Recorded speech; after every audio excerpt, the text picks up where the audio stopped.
welcome to another episode of the Barnsley StartUp MeetUp Podcast with me, your host, Matt Roberts, as usual. With me today, I've got Mark Driver, a budding entrepreneur looking to get into the founder lifestyle, who will be talking at the next StartUp MeetUp on the 11th of June. And your talk's going to be all about the power of feedback, both positive, negative, delivering and receiving, but it's a crucial part of being a startup founder, being able to take the positives or take the information from feedback and not take it too personally, and be able to then push on to use that in future pitches or in future products and things like that, right? So without any further ado, welcome, Mark. Thank you for having me. Do you want to just take us through a little bit of your background, what you've been doing up to date, and then motivations for starting your own business? Yeah, so background, I've spent about 17 years working in IT support, various different corporate companies. Always really been intrigued by running my own business. I think the flexibility around it will really help, but recently been made redundant, so why not start now? And just a bit of context, over the last couple of years I've been doing a lot of self-development on managerial skills and adapting how I speak to different people, and as part of that, feedback is such a massive part, because some people can't talk to people, but you can't talk the same way to everyone. And I'd say part of my learning journey is all around that, and it's something I actually feel that can be translated very well for founders. As you've mentioned with pitches, you're not always going to get the news that you want, but it's how you then use what you do get back to grow and shape pitches going forward. Okay, awesome. So, as you said, you've recently been made redundant, so apologies to hear that. But, a lot of the time that is the catalyst for a lot of the people that I talk to on this podcast to start something new, start something for themselves, build for themselves and things like that. And the motivation around the flexibility, is entirely understandable. How many founders have you spoken to about their experience of being a founder before you jump into it? Not many. I am fully aware from looking on LinkedIn of how difficult it is, especially in the early days. But one of the sort of key principles, because it's not just me founding, it's going to be me and my wife who are going to be co-founding. One of the things we're doing is everything that we're going to be building software-wise is with the first point we're going to think about is, can it make someone's life better? Okay. And we're going to put people before the profit side of it. Nice. We think if we keep that as a core principle for us, the money will come. The success will come. But yeah, for us, it's more about actually trying to help people's lives get better. Nice. So I was going to ask about your wife, what's the conversation been like with her? And you kind of answered a little bit of it there in the sense that she's fully on board because she's, jumping in with you. But, what was that conversation like? It was a difficult conversation to say I'm being made redundant. Obviously, there's a bit of panic. I'm fortunate that I got accepted onto the Enterprise in Barnsley Build an App in 10 Weeks programme. Yeah. Which has sort of driven a lot of the sort of desire to actually, this is where I want to be. I've had so much fun and learnt so much in such a short space of time just by using AI to build an app, a web app. And it's like, she's seen it too, showing actually how quick you can get something as a working prototype. And it's like, do you know something? Yeah, this fixes those creative juices and that sort of yearning to make the world a better place in any way I can. So we're obviously financially got to be careful, but I'm looking at if I can potentially, if I do find another permanent role in the corporate world, this becomes a side hustle. Right. You know, if I don't and I can get something part-time, it becomes a part-time job. So earn enough to be able to cover bills and then, do this. So. Yeah. So, I mean, there's always that inflection point, right? Which is, if you've got money coming in from a different source, then you need to make a choice at some point to go, I have to focus 100% on the venture, on the business, on the product, to convince myself that I've given it everything, but also to actually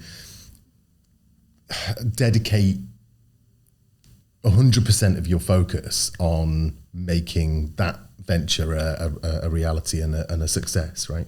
Yeah. So I guess all I'd say is that at some point, whether it's now or whether it's you get your part-time job or you get your full-time job and you're doing it as a side hustle, there's still going to be a point at some point in the future where you have to go, I'm going to take the plunge, even without knowing that there's money going to be coming in at this kind of regular point and everything like that. It's there are ways and means, and you will be able to overcome that lack of finance, or you won't. And that's not a failure in anything, right? It is very much a case of you've given it a shot. You've learned what hasn't worked or what has worked. Take that on to the next thing. And if that means that in a few more years' time, then you get another opportunity to give it a shot, then why not? But I guess what I'm trying to say is think very hard about jumping straight back into the world of work before you give your venture an opportunity to breathe, right? Yeah. I mean, that's part of the plan. Is I don't just want to be the person that uses vibe coding to build apps. I want to learn how to code properly. So the thing of if it's like a side hustle, I can do that development on the side. I can learn and build those skills to make it potentially more successful. At least create those good foundations. I think so. There's a lot of, I perceive a lot of stigma around using AI to get a working prototype or, vibe coding or anything like that. And actually I kind of see it slightly different. And that is mostly around, there's a profession of development. There's ways of doing things that mean that your code is reliable, resilient, secure, deliverable, all of those sorts of things. And actually performant and everything. But at some point, you've got to have a product to do that with, right? And if that, and if you can get to a point where you can prove in the market that your product is desirable and people will pay money for it, why wouldn't you take advantage of any tool that gets you there quicker and cheaper? And then at that point, when you've got a couple of 100,000 users or, whatever the break point is, then at that point you can kind of go, we'll now turn this in, we'll focus on actually delivering it as a robust and professional product or something like that. A couple of 100,000 is long way away. long way away. Well, I sincerely hope that well before that you're looking at that, you're having that conversation. But do you know what I mean? You get where I'm coming from? Is actually that a lot of people are looking for, it's very expensive to get a fully finished product out into the market and delivered with all of the marketing that goes with it.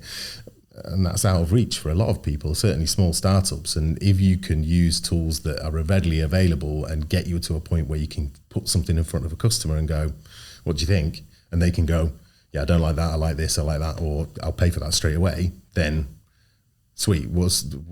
How's that any different to what to what people have been doing for years, right? And that's part of wanting to learn those building blocks in the background as well. Yeah, well, I mean, there's always there's always experience and knowledge that comes from having actually delivered something. Yeah. The most perfect piece of software is the one that never gets used, right? Because you never find out the bugs, you never find out how it doesn't work and where it doesn't work and why it doesn't work. But then, it's never been used and you're not making any money out of it, right? Yeah. So yeah. Yeah, no, it's good. What sort of, has your wife got any technical background, or is she kind of coming more from the sales and marketing side of things? Well, my wife's history, she used to work in a kitchen she was a sous chef, so she doesn't really have much in terms of technical background, but she's been doing some nail courses, learning how to do nails and all that sort of stuff. So she's got a really artistic side. Nice. So what we're hoping is actually a merge of, I've got a technical foundation, she's got a creative foundation. Right. Let's see if we can make them work, because I think in terms of user experience and making things look good and work well, making it functional, she'll be a lot better at that than I ever will. Yeah. So something else I'd say, this is going to sound like we're turning into a bit of a therapy session. But one thing I would say is because try and separate your concerns in terms of it being your home life and your business life, right? And one thing I would say is if you can clearly see that demarcation of skills and capabilities, at the very least voice that, set those clear roles and just go okay, I'm going to be looking after all the technical stuff and delivery and making sure that it's up and running and all of that sort of stuff. You're going to be taking care of the creative, how it looks, how we what it does and how it does it and all of that sort of stuff, right? Yeah, we've already had those discussions for her. Definitely the creative user experience side of it is where she will excel. Awesome. Good stuff. So, feedback. Your talk for the Startup Meetup is going to be about feedback. Yes. And as we kind of said in the intro, it's a really crucial part of the founder journey, right? You're going to get far more no's and far more, why does it do this? And what are you doing that for? And all of those sorts of conversations from investors, from customers, from when you're doing pitches, from other founders, all of those sorts of areas, right? And so it's a crucial tool in your tool bag to be able to disseminate that and go, they're not attacking me personally. Yeah. It's more about they are keen to understand what the product is and how it can work for them or whether it can't. Yeah. Right? And one of the things I learned when I was actually, looking into feedback a lot more is the person who gives you that feedback, what they're saying to you, that's true to them. Whether you agree with it initially or not, it's true to them and they've told you. And look, there are ways to deliver feedback. I'm not going to use the illustration I'm going to use in the talk. I'll save that one for the talk. But, there's a nice way and a not so nice way to deliver every message. Yeah. And it's understanding how people want that message to be delivered to them. And I saw on another podcast, ex-football manager said that failure is a bruise, not a tattoo. And that's really resonated with me, especially when you come to feedback. It's just because you get told no now, I think you used that illustration earlier, didn't you, about the best bit of software you ever build is the one that no one uses. Yeah. If you just get told yes all the time, you're never going to find out where you've got areas to grow. And being told no and getting feedback that you might not agree with isn't necessarily a bad thing. Yeah. It's an opportunity to grow. Yeah, definitely. I always had that question in interviews, biggest weakness, what are your biggest strengths, what are your biggest weaknesses? Well, weaknesses are just an opportunity to grow. Really, it's an opportunity to develop, isn't it? So absolutely. I mean, you know, without going into the buzzwords, and I don't say not so much buzzwords, but that all sounds quite sort of corporate. Yeah, exactly. It's that, very right? corporate. But I think the thing is, like, so you've mentioned there that delivering feedback is a skill in itself as well, right? Yes. Certainly in my experience, and I don't think I'm unique, a lot of the people in the investor world and in the founder or startup world are, you can see it from their point of view, blunt, to be to be polite, and they are not like, because they see hundreds, thousands of business ideas, potential investment opportunities, pitches, things like that. I guess they're kind of protecting themselves and their time to a certain degree, in the sense that, you know, certainly they've been doing it for a while, is that there's no point taking time over ripping off the plaster, right? Yeah.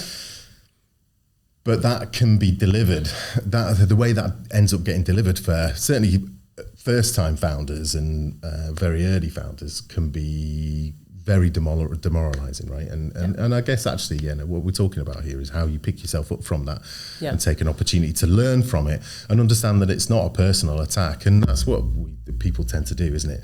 Is when someone's giving you feedback, whether it's in a sensitive way, or if it's just in a blunt way, you immediately go into the defensive, right? You've got to like, and if you can reflect on that and go, this is why I'm feeling this way in the instant, you can kind of manage that and do something about it. It's very easy, isn't it, when you get when someone says no, to think, what am I doing wrong? And you just get defensive and like get all tight. There's a reason why, and like you've just mentioned there, investors, if they're saying no, there's a reason why they're saying no. It just might not be the opportunity for them. Yeah, no, absolutely. They might just go, I've got no experience in that, I don't want to get into that, and that's okay. But it's one thing I always try and do when it comes to like feedback and receiving feedback is try and think of it from the other person's point of view. I've got an example. A few months ago, I went for a IT manager role where they wanted a mixture of managerial and technical skills, and I failed it. I didn't get the job on the technical side of it. And the technologies that they were using, just stuff I'd not used. Now, I'm a big, sort of believer that you can learn technical skills. You can't learn the people side. Yeah. That's a lot harder to learn. But they needed someone who had both. And that's why I didn't get the job, because I didn't have both at the level they needed. And that's okay. Yeah, that's absolutely, okay. yeah. That's what they need for their business. Yeah. It's not necessarily what I want to hear, but taking actually a little bit of time and going, understand it from their point. What were they after? They needed X, Y, Z, and I could give them X and Y. Yeah. And, that's just business, right? That's nothing personal against you. They're shopping for a person, right? And if you don't fit that, then there's nothing you can do about that. No. And they're doing the right thing by their business, right? And so in the talk, then, like we're looking at kind of the giving and receiving feedback, tools to be able to handle poor feedback. Is that fair to say? And then I guess just opportunities or ways to turn that feedback into something that drives you forward and keeps you motivated, right? Yeah, I mean, and if you get up there and do a pitch to an investor and they say no, look at the positives in it. You've stood up there and you've done your pitch. Yeah, absolutely. Yeah. The next time you do it, you might get the investor. So you've done your pitch. You've just had another attempt.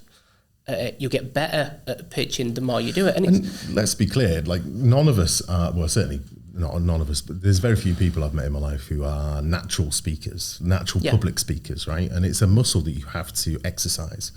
And the more you do it, the more comfortable you get on that stage, the more comfortable you get in front of people and talking naturally and But you've still got to prepare for that. You've still got to practice it, and that's what your pitch is, right? Is taking the time to practice how you deliver your pitch, taking that feedback from yourself as well, right? When you deliver that pitch, then you can already identify, well, I didn't go quite right, and I could have done this better. Didn't quite sell this bit right. Yeah, absolutely. What can I do better next time? Yeah, definitely. There's so many different tools now, isn't there, to help you improve? Yeah. Thinking about AI, like there's so much. The one thing that I find has helped me quite a lot is watching myself on video. Yeah. You become quite familiar. The more you watch yourself, you become quite familiar with your little tics and your little kind of nuances in delivery. Yeah. You can then do something to try and counter. Again, take advantage of the tools and technologies that are available right now that can genuinely help you deliver your message and make it more clear and succinct. And the more you do it, the more confidence you're going to get. Exactly. And there's nothing like, I mean, you can use all of the tools and techniques you want, but you still have to stand up and deliver. Practice it. Absolutely. Yeah. Absolutely. Awesome. So we've got to that part of the podcast. Yes. There's a question I always have to ask all of my guests, Mark, and that is, what's your ultimate sandwich? I like eating sandwiches. So I don't have this often because of cost and time to make it. But I mentioned earlier, my wife was a former chef, so she makes some amazing stuff. I like a slow cooked ham hock, where it's like a pulled pork. Yeah. But ham hock, because I like the saltiness. Bit of salad, and like get some mayo and just get sauce on there. Nice. Various different sauces, just like really nice ham hock, because it's not expensive either. Yeah. It just takes hours. Takes hours to cook. It's a slow cook, isn't it? Right. And if money was no object, it'd be like a Philly cheesesteak. Okay, so we've got to dissect that. Yeah, we've got to. There's just two. There's two. One is, so what kind of bread in your ham hock, or on between? How are you holding your ham hock? So for the ham hock, I would probably go for like sourdough. Okay. I really like sourdough bread. Nice. My wife makes it. Awesome. So it's not too crispy, it's really fluffy. So yeah. Awesome. On sourdough. Fresh baked sourdough with ham hock. Right. Okay. And then so like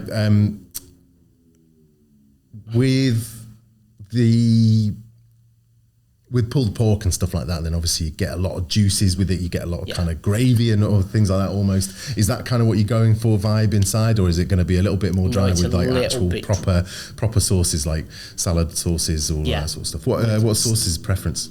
So for the ham hock, I like a mixture of like ketchup and mayo. I'm a little bit weird like that. No, that's fine. I was like, mixing them, get that on. Awesome. Philly cheesesteak. So one of my previous guests, Rebecca Ruddock, she went for a Philly cheesesteak, but she went with that in Philly.